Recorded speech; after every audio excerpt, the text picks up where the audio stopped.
এই প্রোগ্রাম থেকে আমরা নিষিদ্ধ দাবি জানাচ্ছি।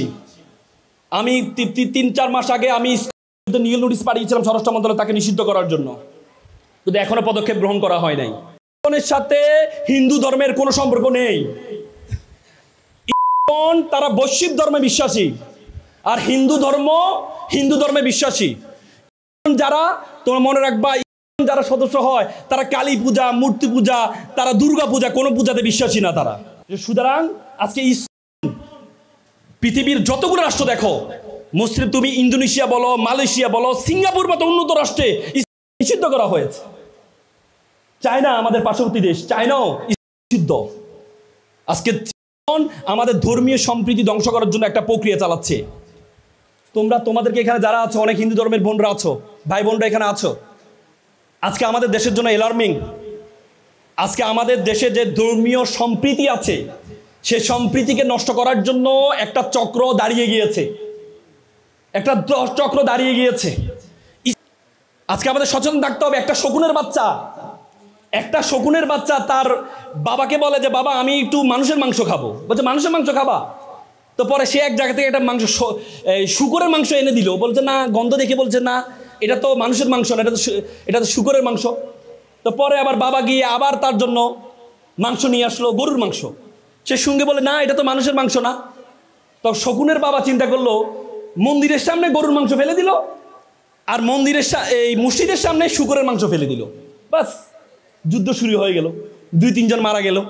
পরবর্তী ওখান থেকে যারা মারা গেছে তাদের গোস্ত এনে তার বাচ্চাকে দিল, দাও খাও। আজকে আমাদের ধর্মীয় সম্প্রীতিকে নষ্ট করার জন্য আজকে টঙ্গীর যে আলেম, সে আলেম শুধুমাত্র ধর্মীয় সম্প্রীতির কথা বলার কারণে তাকে তোমরা জানো পঞ্চগড়ের বর্ডারে তার পায়ে শিকল বাঁধা অবস্থায় বর্ডারে তাকে পাওয়া গিয়েছে। তিনি বলেছেন, আমাকে যখন যারা নিয়ে যায় তারা যে ভাষায় কথা বলেছে সেটা প্রমিত ভাষায়, সেটা পশ্চিমবঙ্গের ভাষায় কথা বলেছে। গাজীপুরে একটা 13 বছরের মাদ্রাসা ছাত্রীকে 3 জন হিন্দু যুবক মিলে করেছে। বুয়েটের সুশান্ত সে স্ট্যাটাস দিয়েছে, স্ট্যাটাসে সে বলেছে মুসলিম নারীদের করা নাকি সবচেয়ে বৈধ। তার মানে তারা ইসকনের সদস্য। বুয়েটের সবচেয়ে বড় একটা আবরার হত্যা মামলা প্রথম আসামি যে অমিত শাহ, সেই সদস্য ছিল। সুতরাং আজকে এই প্রোগ্রাম থেকে আমরা নিষিদ্ধ দাবি জানাচ্ছি। আমি 3-4 মাস আগে আমি নীল নোটিশ পাঠিয়েছিলাম স্বরাষ্ট্র মন্ত্রণালয় তাকে নিষিদ্ধ করার জন্য, কিন্তু এখনো পদক্ষেপ গ্রহণ করা হয় নাই। আমাদের ধর্মীয় সম্প্রীতি, মুসলিম হিন্দুদের যে সম্প্রীতি আছে, সে সম্প্রীতি নষ্ট করার চেষ্টা করছে। তো সুতরাং সে প্রতিবাদ আমরা জানাচ্ছি। আজকে তোমরা এখানে যারা আছো, তোমরা প্রত্যেকেই, আমি তোমাদেরকে 4টি বলে আমি কথা শেষ করবো, খুব সংক্ষেপে শেষ করবো, যেটা আজকে জুমা আছে। তোমরা মাইক্রোসফটের প্রতিষ্ঠাতা বিল গেটস, তার মা মেরি ম্যাক্সওয়েল গেটস, তিনি বিল গেটস একটা বই লিখেছে, রোড অ্যাহেড। সেখানে তিনি তার সন্তানকে 4টি পরামর্শ দিয়েছিলেন। You have to be exceptional, তোমাকে ব্যতিক্রম হইতে হবে। দ্বিতীয় হচ্ছে ড্রিম বিগার, তোমার স্বপ্ন হবে অনেক বড়। তৃতীয় হচ্ছে তোমাকে ইন্ডাস্ট্রিয়াস হইতে হবে, পরিশ্রমী হইতে হবে। চতুর্থ হচ্ছে রিড বুক, প্রচুর বই পড়তে হবে। আজকে প্রত্যেকটি ব্যাখ্যা করার সুযোগ ছিল, কিন্তু সময়ের স্বল্পতার কারণে আমি তোমাদের করছি না। তোমাদেরকে ব্যতিক্রম হইতে হবে, মানে তোমাদেরকে স্কিল অর্জন করতে হবে। আজকে এখানে একটা ছেলে একটা মেয়ে কথা বলেছে, বাদ দাও, এখানে অভিভাবকরা অনেকে আছেন। আমি যদি একটা ছেলে একটা মেয়েকে এখানে সবগুলোকে ডাকি, সবাই কথা বলে, আপনি আবার মুদি দোকানের জন্য আমার একটা ছেলেকে নিতে চান, যে ছেলে দোকান পরিচালনা করবে, যে ছেলে সার্টিফিকেট আছে কিন্তু ছেলে স্টেজে দাঁড়িয়ে কথা বলতে পারে না, এই ছেলে কি আপনি মুদির দোকানে আপনি চাকরি দিবেন? কখনো দিবেন না। কত তার সার্টিফিকেট আছে, কারণ মুদি দোকানে চাকরি করতে হলে তাকে কথা বলতে হবে, দক্ষতা অর্জন করতে হবে। আজকে তোমাদেরকে এমন একটা দক্ষতা অর্জন করতে হবে যে দক্ষতাটা 10 জন থেকে তোমাকে পার্থক্য করবে। আগে বলতো নলেজ ইজ পাওয়ার, এখন বলে knowledge is powerless without skill. দক্ষতা বিহীন নলেজের কোনো ভ্যালু নেই। আজকে এখানে যারা আছো তোমাদেরকে দক্ষ হইতে হবে। ড্রিম বিগার, তোমার স্বপ্ন হবে অনেক বড়। আমরা স্বপ্ন দেখি আমাদের নিজেদের উইকনেসের দিকে তাকিয়ে। তোমরা মিস্টার বিনের নাম শুনেছ? মিস্টার বিন তোতলা ছিলেন, ভালো করে কথা বলতে পারতেন না, অক্সফোর্ডের ছাত্র ছিলেন। তার খুব স্বপ্ন সে নাটিকা করবে। সে নাটিকা থিয়েটারে ভর্তি হয়, অক্সফোর্ড থিয়েটারে ভর্তি হয়। ভর্তি হওয়ার পর তাকে একটা ডায়লগ দেওয়া হয়, সেই ডায়লগটা বলতে পারে না। বলছে যেহেতু তুমি ডায়লগ বলতে পারো না, তোমার তাকে বের করে দিয়েছে। পরবর্তী মিস্টার বিন চিন্তা করলো, আমি ডায়লগ বলতে পারি না, আমি এমন একটা অভিনয় আবিষ্কার করব যে অভিনয় কোনো ডায়লগ দিতে হবে না। 3 বছরের মাথা মিস্টার বিন এমন একটা অভিনয় আবিষ্কার করলেন, পরবর্তীতে অক্সফোর্ড থিয়েটার তার জনপ্রিয়তার কারণে পরবর্তীতে তাকে নিয়ে সংবর্ধিত করেছে।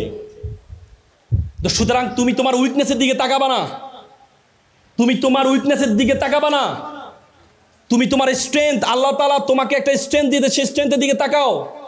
একটা প্লে বয় সে চিন্তা করলো সবসময় সুন্দরী মেয়েরা তার পিছনে ঘুরে, এবার চিন্তা করলো একটা বিয়ে করবে। বিয়ে করার জন্য টাকা পয়সা লাগবে, পড়াশোনা তো করে নাই, টাকা পয়সা তো নেই।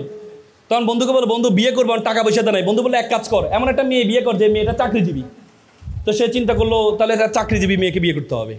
পরে মেয়ে দেখতে যাবে, বন্ধুদেরকে বন্ধু চলো মেয়ে দেখতে যাবো। বন্ধুরা ভাবছে সবসময় তার পিছনে সুন্দরী মেয়েরা ঘুরে, এমন এক সুন্দরী মেয়ে দেখতে যাচ্ছে, সবাই তো খুব আগ্রহ সহকারে গেল, গিয়ে দেখে যে মেয়েটা কালো।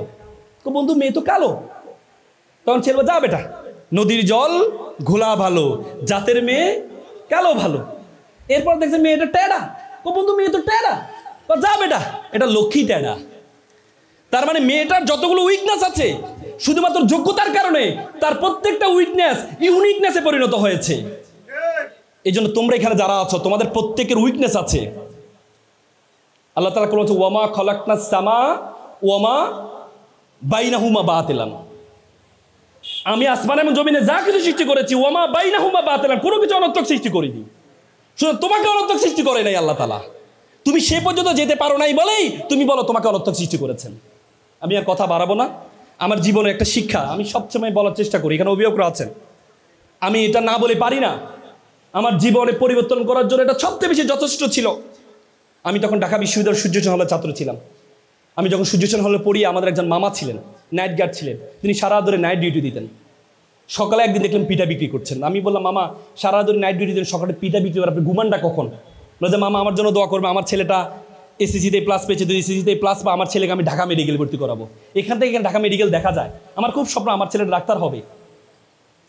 কিছুদিন যাওয়ার পর দেখি মামা দুপুরে ফল বিক্রি করছে। তা আমি বললাম মামা সারা দিন নাইট ডিউটি দেন, সকালে পিঠা বিক্রি করেন, দুপুরে ফল বিক্রি করেন, আপনি ঘুমানটা কখন?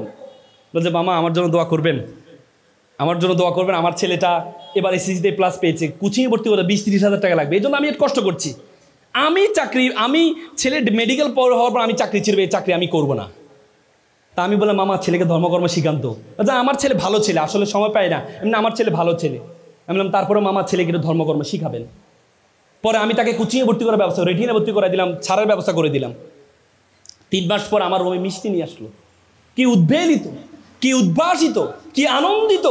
মা বাবার আনন্দে, ছেলে মেয়ের আনন্দে মা বাবা এত আনন্দিত হতে পারে আমি কখনো দেখি নাই। কিছুদিন যাওয়ার পর একদিন দেখি আমি রাতে 12টায় আমি জগিং করার জন্য বের হচ্ছিলাম হল থেকে, দেখছি মামা মাথার নিচে করে কান্না করছে। তাই বললাম মামা আপনি কান্না করছেন? বলছে মামা আমাকে ক্ষমা করবেন। বলছে মামা কি হয়েছে? জানেন মামা আমার ছেলেটা ইয়াবা আসক্ত। মামা আমার ছেলেটা ইয়াবা আসক্ত। বিশ্বাস করেন মামা, আমি মনে করেছিলাম আমি যখন অসুস্থ হব আমার ছেলে আমাকে সুস্থ করবে। আজকে আমি সুস্থ মানুষকে আমার ছেলে অসুস্থ বানিয়ে দিচ্ছে। কালকেও বাসায় এসে যে শোকেজের গ্লাস ভেঙেছে, আলমিরার